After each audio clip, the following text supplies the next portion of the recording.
eto bago ko umpisahan 'to, ang hirap po na punuin nung 12. Kung titingnan niyo po yung 66 na kandidato, mga kababayan, tingin ko 3 lang yata ang maiboboto ko sa alyansa, eh.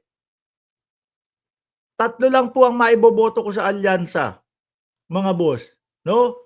O si Gamboa, nandiyan, iboboto ko. Si Heidi Mendoza, iboboto ko. Tingin ko masasama sa akin sa listahan ko, si Kiko Pangilinan at si Bam Aquino. No, kasi kapagka binasa mo lahat yung mga kandidato, mga bossing, wala, lalo na yung siyam doon sa yung siyam doon sa PDP, alang wenta, no? Halatang wala tayong kapupuntahan doon. Oh, yung Willie Revillame, si Kuya Will, alaws din ho, mga kababayan. Anyway, pahiwatig na ba ito? Biglang ganun, ano? Si Hyde, ayan. Si Hyde, yan, si Villar. Hindi ko iboboto yan. Yung Tolentino doon sa Alyansa, hindi ko boboto yan. Ano po? Yung Mendoza, si Heidi, si Gamboa, tapos si Senator Kiko, dating Senator Kiko Pangilinan, isasama ko yan, mga bossing. Bakit? Maganda, gusto ko yung gusto niyang gawin na libreng almusal po para sa mga kabataang Pilipino, para po doon sa mga mag-aaral na Pilipino, mga bossing. Aba, yung kamangmangan po ay mababawasan. Bakit to, mga bossing? Tayo ho, mga kababayan, no? Pag nag-aaral tayo, pag walang laman ang ating sikmura, hindi gumagana. Hindi nagpa-function yung ating utak, mga bossing, no? So tulalay lang yung mga estudyante natin. Kung merong pagkain, alam naman natin, marami tayong mga kababayan na gusto nilang mapagtapos yung kanilang mga anak, ngunit kulang yung pera nila. So sige, pasok ka sa eskwelahan. Pasensya na, walang baon. No? Yan pong isinusulong ni Kiko Pangilinan, mga bossing. Approve sa akin yan. Dito muna tayo kay dating Pangulong Duterte. Rodi Duterte flee from ICC detention. I want to die in my country. Ano ba to? Sa tingin nyo, mga kababayan, nagpapahiwatig na ang dating Pangulong Duterte? Nagpapaawan? Kasi ito Panelo, ano sinasabi ni Panelo? Pag namatay sa ICC ang dating Pangulo, magkakagulo ang bayan. Panelo yun, Si Inday Sara Duterte naman, pag iniuwi ko si dating Pangulong Duterte sa Pilipinas, ipapapatay daw. Ano? Ngayon, eto naman si dating Pangulong Duterte, nagsasabi na, gusto kong mamatay sa Pilipinas. Ano ba to? Sabi nung iba dyan sa comment section, sabi ni Teresa, Renola, Maria Teresa Renola, paawa effect.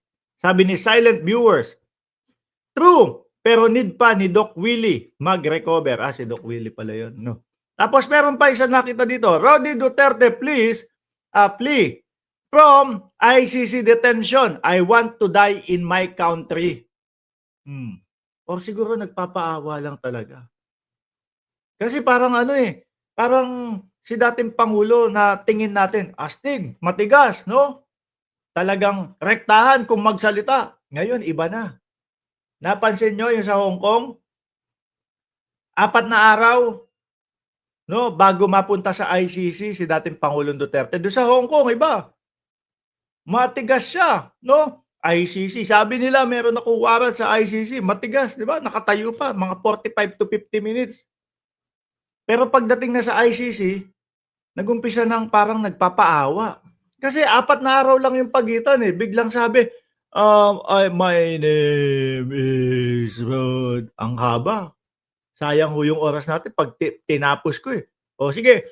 My name is Rodrigo Roa Duterte. Duterte lang. Duterte.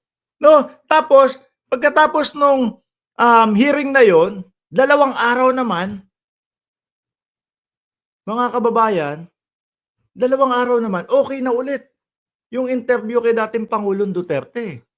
So, paawa lang ito, mga bossing, para sabihin, pauwiin niyo na ako, dun niyo na lang ako i-trial. Ano po, dating Pangulo, baka naman po pag-uwi niyo o kung payagan kayo umuwi, biglang banat kayo na, "House arrest na lang ako." Oh, 'di ba parang wala naman. Kasi ang matatanda ho, mga kababayan, is mas gusto ho niyan na nasa bahay na lang, 'di ba? Sabi ni Ted Dietz, "Prime water, di nagawan ng paraan idol mga bilyar." 'No? Alam ko may problema nga ang ano, may problema ang Antipolo, saan ba 'yun? Oh, yung Prime water, may problema at kawawa yung mga ibang residente do'n. Yung matatanda ho, mga kababayan, ang gusto niya na lang 'yan, nasa bahay sila, nasa loob.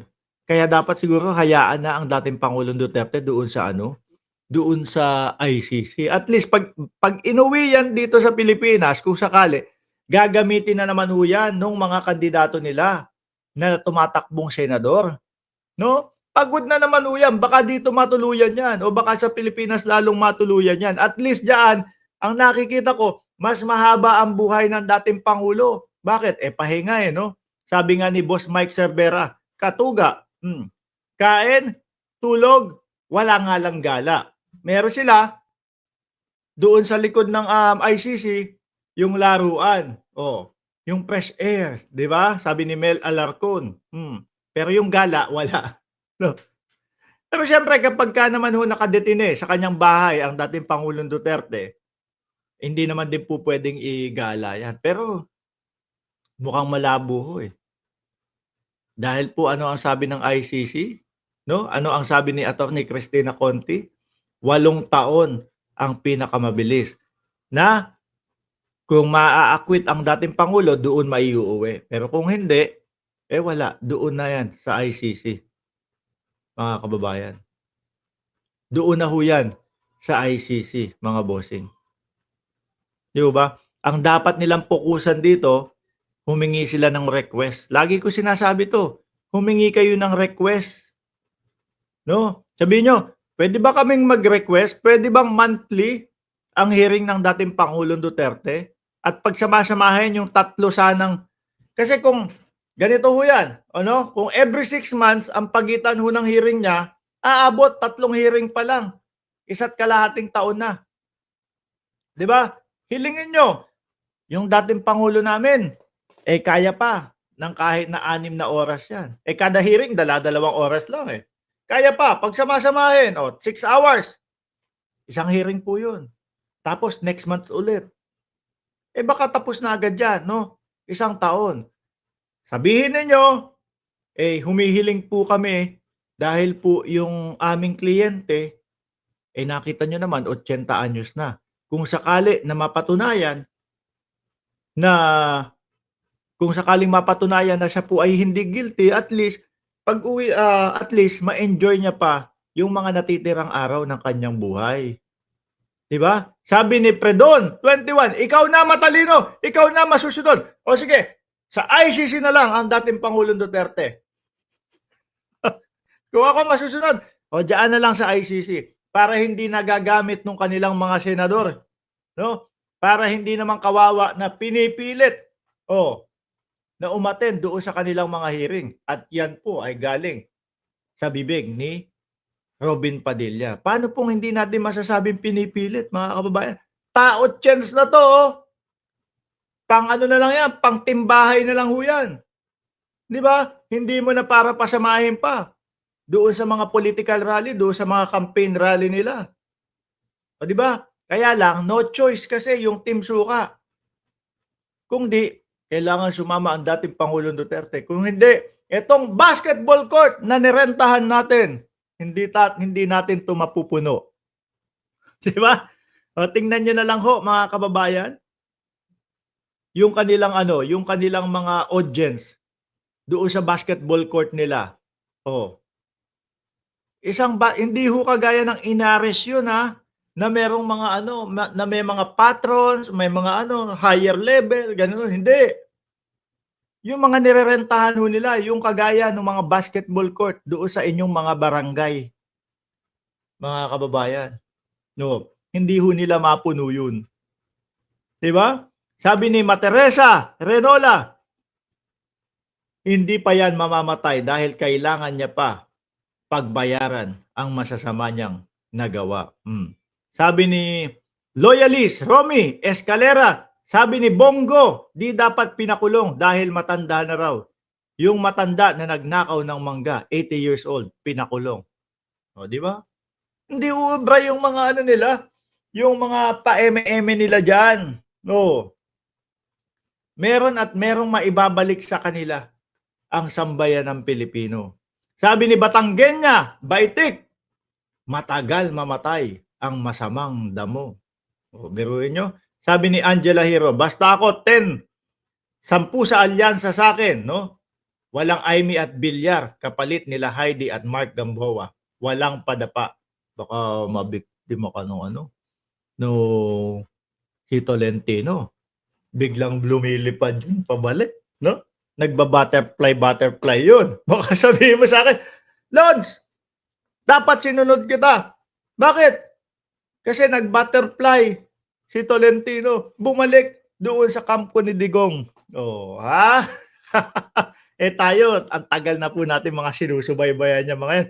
Kung saan malakas, doon yung iba.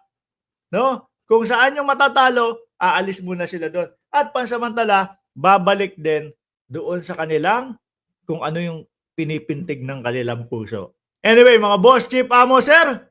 O yan, sabi ni Angela Hero. Sige, pag-iisipan ko si Tolentino. Mga boss, chief, amo, sir, maraming salamat. No? Sa inyong suporta, maraming salamat sa inyong mga subscribe, sa inyong mga like. No? Ilan na lang tayo? Aba, 460 na pala tayo. 460,000. 40 mil na lang. Kalahati milyon na tayo. Maraming salamat and God bless po sa ating